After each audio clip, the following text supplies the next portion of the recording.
morning, good afternoon, good evening. How is everybody? Welcome to another episode of Roll Around, Find Out. In today's episode, we're going to play the solo journaling game, Alone Among the Stars. I would say one of the most popular solo journaling games out there. I think for a lot of reasons. 1, it's really good. 2, it's free.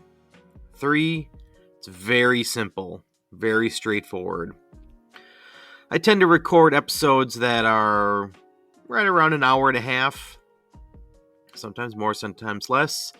This one, we'll be lucky if we get to an hour. It's a really small, simple game. And so just going low key this week, returning to my roots, sort of, as my first episode was a solo journaling game called The Wretched. And so wanted to dip back into that well and see how this would go, Alone Among the Stars. Going to totally butcher their name, but this is made by Takuma Okada on itch.io. It is free. You need the rule set, a standard 52 card deck of cards, and a singular 6-sided dice. Something I didn't do before recording is clicking on what else this person has done. Old Home. This was something that came across my feed, and now that I know that they are the author, I will definitely be checking that out. Alone on a Journey, cool. Tales from a Fantasy Tavern Stew Pot, a collection of games for running a tavern with your old adventuring party. Alright, I will come back and check all those out. A couple things in the description. They have a 2-player version called Together Among the Stars. See if I can't get a friend or somebody, a guest on here to play that with me. I think that might be pretty cool. But yeah, itch.io, Alone Among the Stars. Another resource I'm going to add on here is I know about this from Mothership, and some people came up with an amazing resource for Mothership on how to generate a planet.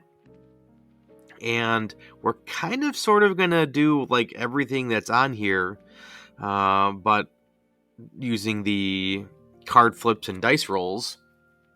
However, it gives us tons of resources, and actually what I really wanted from here was the name of the planet, but I don't see the name. Well, what a terrible host I am. But I will put this in, this was it. Metatron 9. I will post this in the description of the podcast, and if you are playing any sci-fi adventure, totally worth checking out. I think that's it. Okay, let's open up the rule set. It is 4 pages, 2 of which have 0 rules on them. We've got the cover page. Here is the page of the rules. This tells you, based on your suit of the card that you draw, what that means. However, you get the gist of it as well down in here. You know what? Actually, that's probably a lie. I think it was just straight up wrong. There's no excuses to be made. So of the 4 pages, 3 of them are needed. They are rules. So there you go. You are a solitary adventurer hopping from planet to planet exploring. Each world has unique features for you to discover and record. They are represented by cards from a standard deck placed face down. To find a new planet, roll a 6-sided die and place cards face down equal to the number rolled. You'll find out that the more cards there are, the more discoveries there are, and I would liken that to a bigger planet. To flip over a card to discover something, roll a 6-sided dice. On a 1 or 2, it is arduous to get to, so help use that in your journaling. 3, 4, you come upon it suddenly. Or a 5 or 6, you spot it as you are resting. The suit and rank determine the discovery. In your ship's log, a small journal if you have one, record a short description and your reaction in a few sentences, and roll for the next card. Each time you complete a planet, give it a number or a name, and find a new planet. Play until you are tired and want to return home. If you want to remember your travels, save the journal. If the memories bring you pain, burn it. I like that. All right, I am going to move the rule set over to this side. I'm going to put my journal, which is just a blank Google Doc, over here on this side. And it won't let me zoom, so let's do it this way. And fluster with it. All right, here we go. I have my tray and my dice.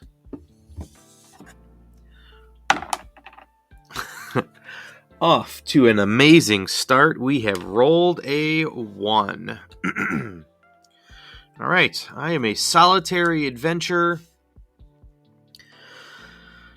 discovering new planets as paraphrasing Star Trek, to go where no man has gone before. The final frontier, space.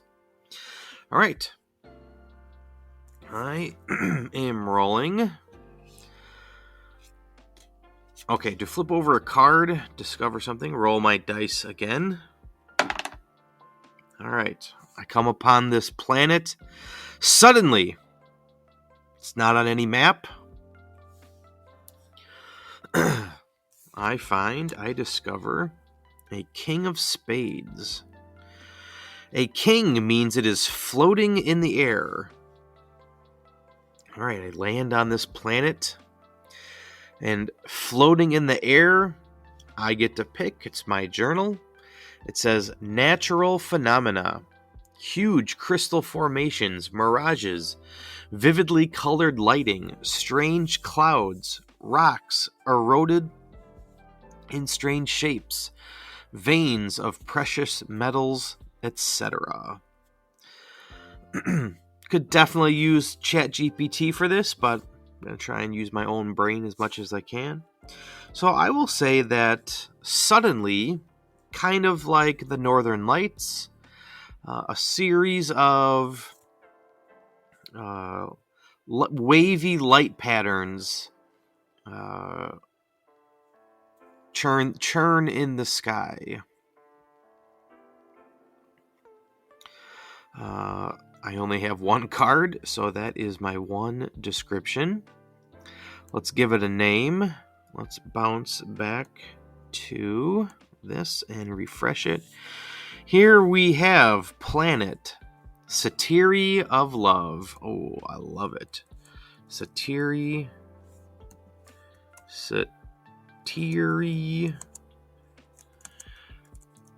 Oh, it's so small. Zoom in. Satiri of Love. Known for its colorful skies, the ground seeps mysterious gases, and ignites the sky with a plethora of colors. And that is our first planet. That's it. Real relaxed. All right, maybe too simple. Maybe I didn't do it right. I don't know, but it's how I'm going to play it.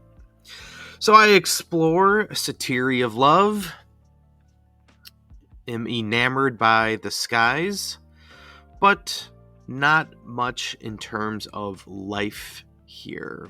So I use up what resources I want to use up, and I set a course for a new place.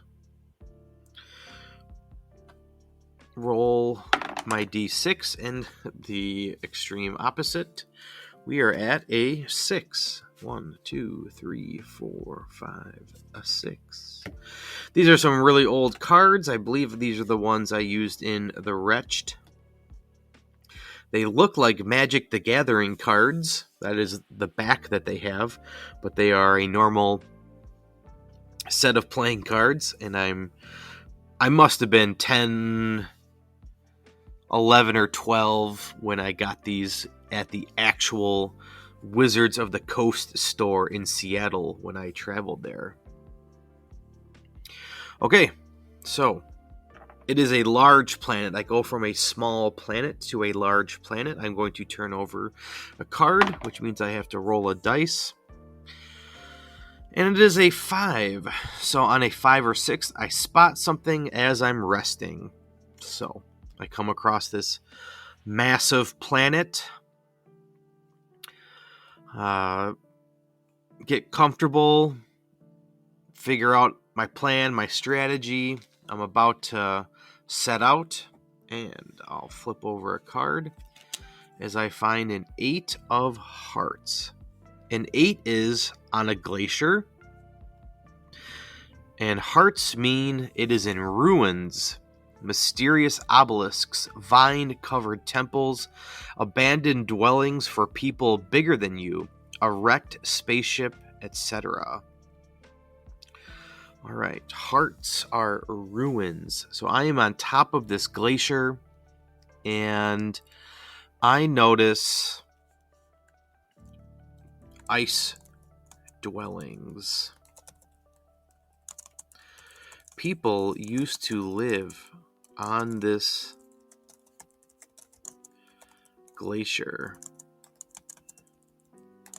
I found signs of life. Typing is hard. Of life and various trinkets and artifacts long since abandoned. All right. Big planet, lots to do. Next card is a 4. So I suddenly come up on a 7 of diamonds. Diamonds are living beings. People like or unlike you. Fish, dinosaurs, wolves, birds, giant insects, etc. And 7 is near a volcano. Well, I think we got something here. All right. I come across... let's see. Diamonds. People like or unlike you. People unlike me are seen not far off. Communication is not present at the moment, but they seem friendly, albeit scared. I gather this volcano is on the verge of, well, I guess I don't know if you can hear that. I've got a rainstorm going on right now, and a massive lightning just struck. A massive bolt of lightning exploded as I wrote the word explode. I can't tell you how many times that happens a day in my life where I am saying a word like explode.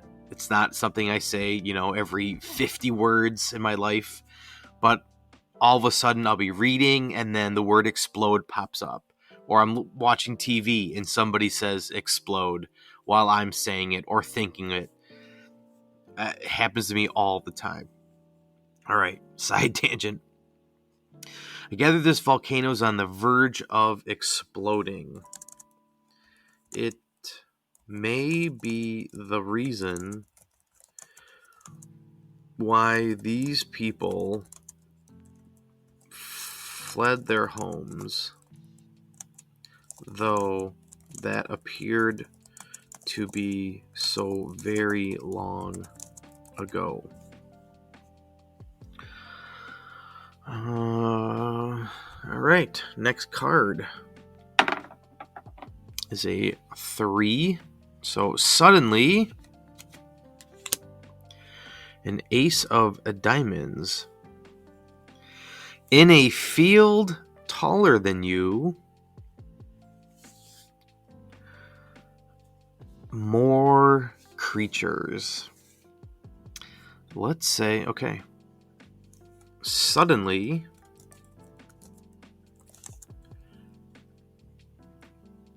a bipedal monstrosity comes darting from the field just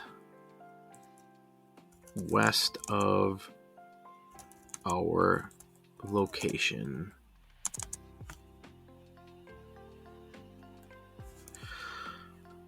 The locals, I'm completely making this up, the locals were scared because I believe they knew this monster was close, but I was unable to communicate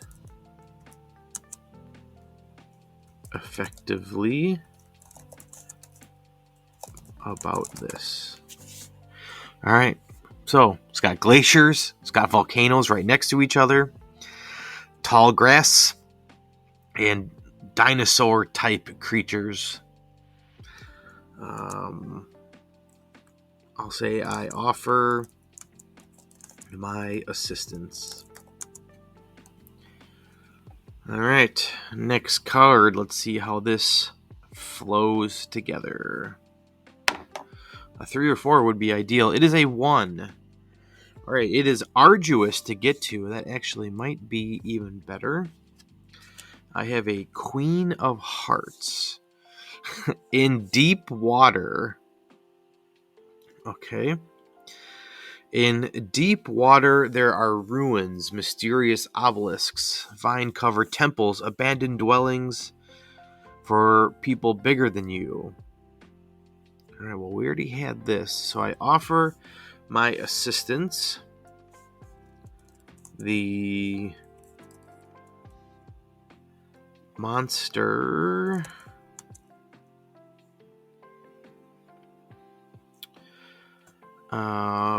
blocks the path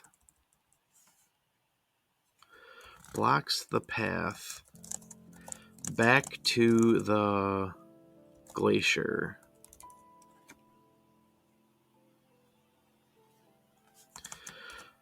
I'm not sure if it's a safe hold or what, but the locals are trying to coax it back to the glacier. And Queen meant what again? In deep water.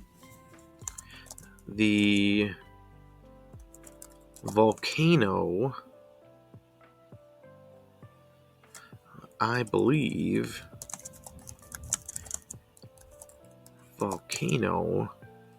has erupted, has erupted in the near past. I don't think that makes sense. Has erupted, I'll just say recently, and caused the glacier to significantly melt, causing a deep water, we'll call it a deep lake. The locals might be trying to drown it. I am trying to help, but feel I am more so just getting in the way.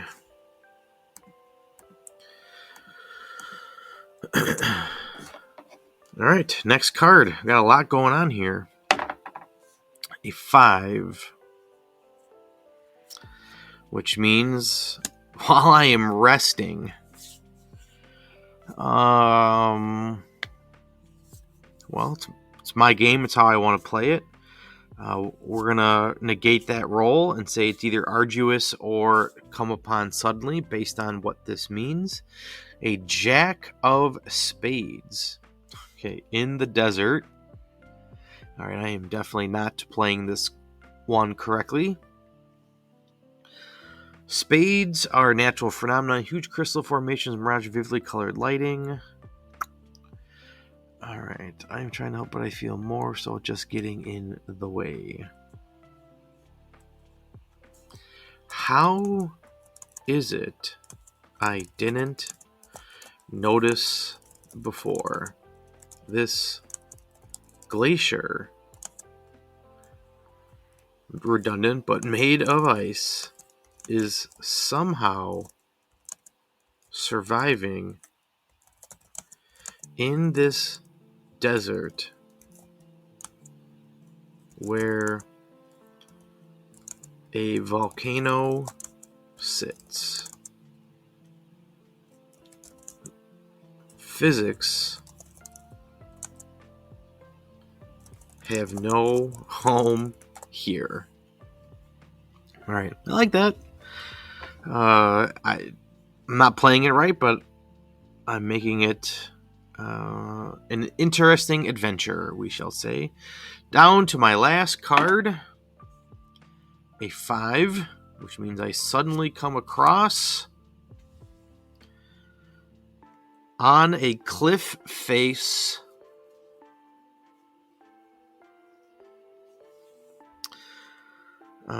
diamonds. Living beings, people like or unlike you, fish, dinosaurs, wolves, birds, giants, insects. I come across... Oh, what are they called? They're on Beetlejuice. They are Beetlejuice worms. They're the something of Saturn, or they're just sandworms? The sandworms of Beetlejuice are at the bottom of the glacier, waiting for something to fall and to feast. We will say myself and the locals successfully corner the beast, the monster, and force it off the edge, feeding the sandworm. I want to end it with something cool. Feeding the sandworm and showing that at least the circle of life exists here. And let's call this planet, wait for it. Can I copy? I can't. Oh, you can click on them? Oh. And it was, okay, well, I could go back and check the recording, but it was a name I couldn't pronounce, which I like, actually. It was something like Vicabus Oxyrus. All right, can't pronounce it. However, I like that because I couldn't understand the locals, and this is what I believe they call the planet. All right. 2 planets down. Remember, the rules say play until you are tired and want to return home. If you want to remember your travels, save the journal. If the memories bring you pain, burn it. Well, I think I am good for a little while yet. So let's hop in our ship. Let's name our ship.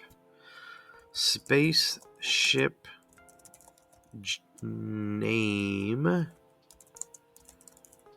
No, I want to use my own creativity. Let's go. I head off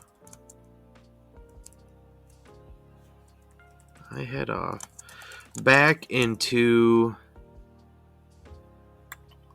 let's call it the Rebecca 9. I don't even know if I know a Rebecca. I head off back into the Rebecca 9 to jump to a new adventure. Okay. 3rd planet. Let's roll a dice. We have a 4. So, draw 4 cards. 1, 2, 3, 4. While I land on this unknown planet, I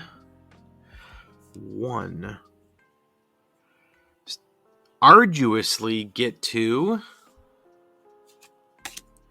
an 8 of diamonds. An 8 is on a glacier again. And diamonds is more living beings. All right. Well, a lot of cold planets, I assume, away from a star. So I say I come across on this wretched glacier. It's arduous to get to. I travel through snow and wind. Only the hardiest of creatures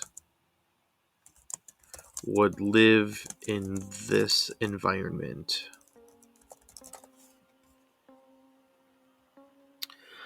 And it was a 1, right? Yeah, arduous to get to. Diamonds. In the snow.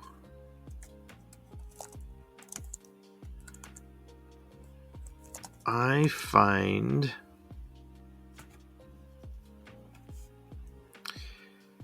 fish-like creatures able to... I'm going to change it to worm-like. Even though I just had sandworms. But I mean like actual small worms. I find these small worm-like creatures. They are able to traverse the snow as if unimpeded. I fight for every step, however.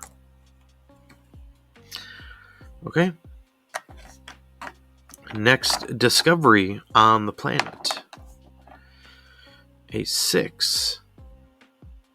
While I am resting... I stumble across the Ace of Spades in a field taller than me. A natural phenomena. I stumble across... I'm on a glacier. I guess I don't have to be now, because now it's a field taller than me.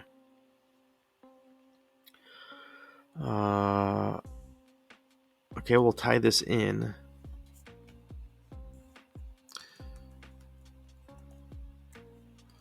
The glacier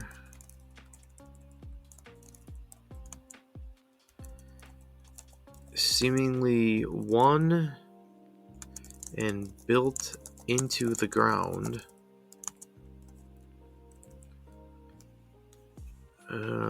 Blends into a field of what I would describe as frozen wheat.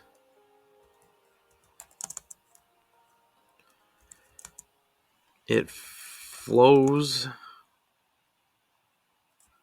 it bends in the breeze. But I am yet to figure just what they would be used for. All right. Next card. A 5. Which means, while I am resting again, I see an 8. I shuffled this deck, but on the same glacier. Is this our first club? Oh. Clubs are plants and other immobile forms of life. Towering trees, carnivorous pitchers, giant ferns, glowing weeds, floating flowers, oozing mushrooms, etc. Alright, well, I already have the wheat. So I will say through, or let's say after stiff breezes, I notice, because I'm resting, I'm going to say I'm off in the distance. I'm not getting an up and close view at this. After stiff breezes, I notice some tops breaking off and floating away. One can only assume these are its seeds being sent off to sow itself into the ground.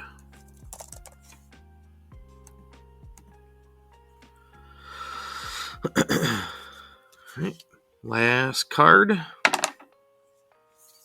A 4.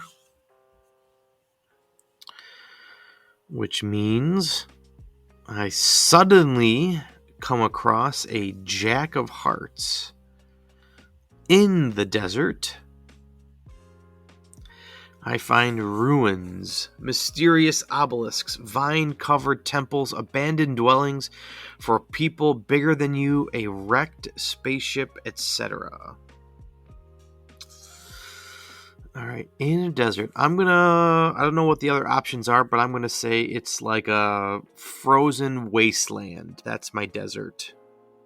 I know it's not heat and sand, but there's just, when I think desert, I think most people think desert, there's nothing there. And some biology teacher is going to argue me, well, actually, it's teeming with life. All right, but just let me play this how I want, sir or madam. All right, so there are some sort of ruins here. I will say, and because it was a 4, I suddenly, while trekking through the field of what I would describe as frozen wheat, I come across an opening. Not too far, I see the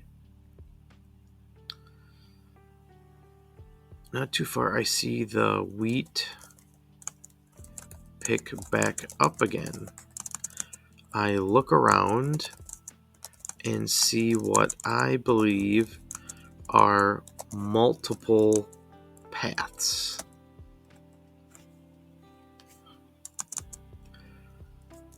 Too many choices leave me frozen as well. All right, I have an idea in mind, but I don't think I could see it from here. So that is the end of my cards, but it won't be the end of my story here real quick. I trek back to my ship. It is a frozen wasteland, too far from a meaningful star, no place I would call home. I get back in the Rebecca 9. I launch and I realize what I had just entered into was some sort of mysterious crop circle. And who only knows what I would have found.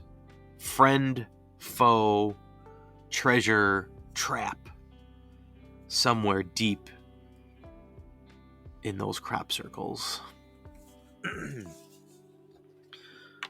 All right. I am getting tired of sorts. However, let's do one more. If I roll a 4, 5, or 6, we will just count it as a 3. We have to name this planet, don't we? Almost forgot. All right, let's refresh. And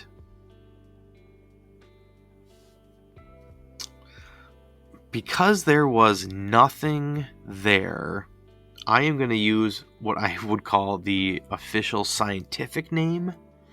And I'm going to mark it as H22, which would stand for, like, in some grid, that's the location of the planet. It is nameless, but it is located and addressed. All right. Last planet. Roll my dice. It is a 5, which means I will draw only 3. Medium-sized planet. I land, and I roll my dice again. It is a 3, which means where I land, I suddenly flip over my card. Have a 10 of spades. 10.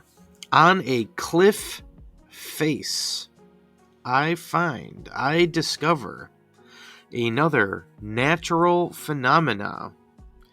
Huge crystal formations, mirages, vivid colored lighting, strange clouds, rocks. 10 of spades. On a cliff face. It wouldn't be a natural phenomena, but I'm going to say, as I land the Rebecca 9 in a valley, I look up to see massive murals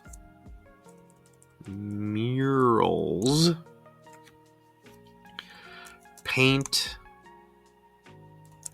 the valley walls. They stretch as far as the eye can see.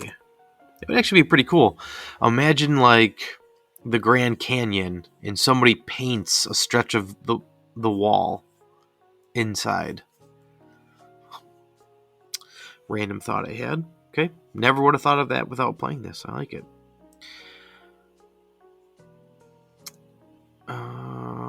Okay. Who made that? I don't know. Let's find out. With a roll of a 5, while I am resting and enjoying this artwork, I flip over a 10 of clubs. So, on this cliff face, there are plants and other immobile forms of life. Towering trees, carnivorous pitchers, giant ferns, glowing weeds, floating flowers, oozing mushrooms, etc. We'll say a moss grows on one side of the valley.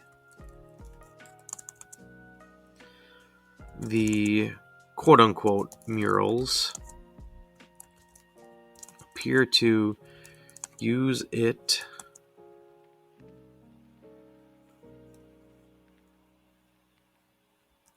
as a part of their art. However, in some spots, the moss appears to be taking over the mural, obscuring the beauty underneath. All right, and last one, another 5. While I am just in this valley, I like that. I am resting. I'm tired. It's a long day of space adventuring. I come across a Queen of Clubs. Queen of Diamonds. I must have already had a Queen of Hearts. All right. In deep water, I notice living beings, people like or unlike you, fish, dinosaurs, wolves, birds. Miles down the valley, I spot birds hovering overhead. My assumptions are a beach, but alas, that journey is for another day. Signing off from the Rebecca 9. Heath, call sign.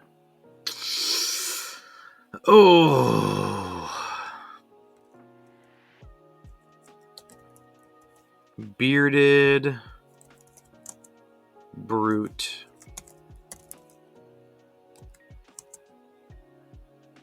Signing off from the Rebecca 9. Heath, bearded brute. Over and out. Alright. Like I said, it was going to be a real low-key, low-stress, solo journaling game. Before I forget, we got to name this one. And we have... MX-5. Well, let's just click this and get a new one. Apophysis the Beautiful. Oh, yep. I like that.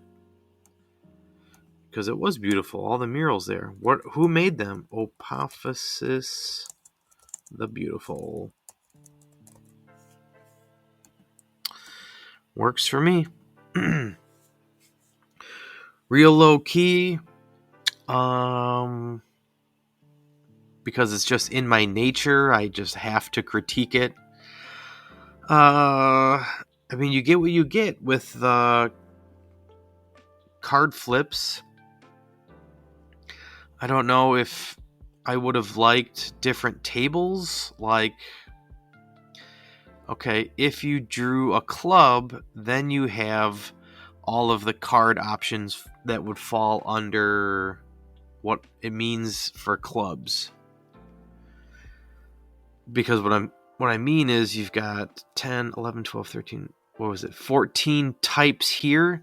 Those 14 types get spread out through these 4 options instead of having it be 14, 28, like 56 options. Because I was on a glacier a lot. But, that's a challenge of trying to be creative, thinking on your feet, spontaneity. If you're on your 7th glacier, they can't all be the same. What differences can you create? What differences can you think of? So, all right.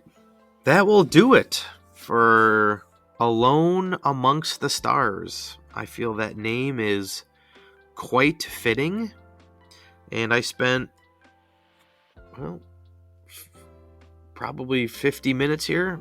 I kind of messing around with my stopwatch timing. But, nice, chill, relaxed, more soft-spoken episode for this week. Go check it out. Alone Among the Stars. Go chart your own planet. Keep being creative. See you in the next episode. Later.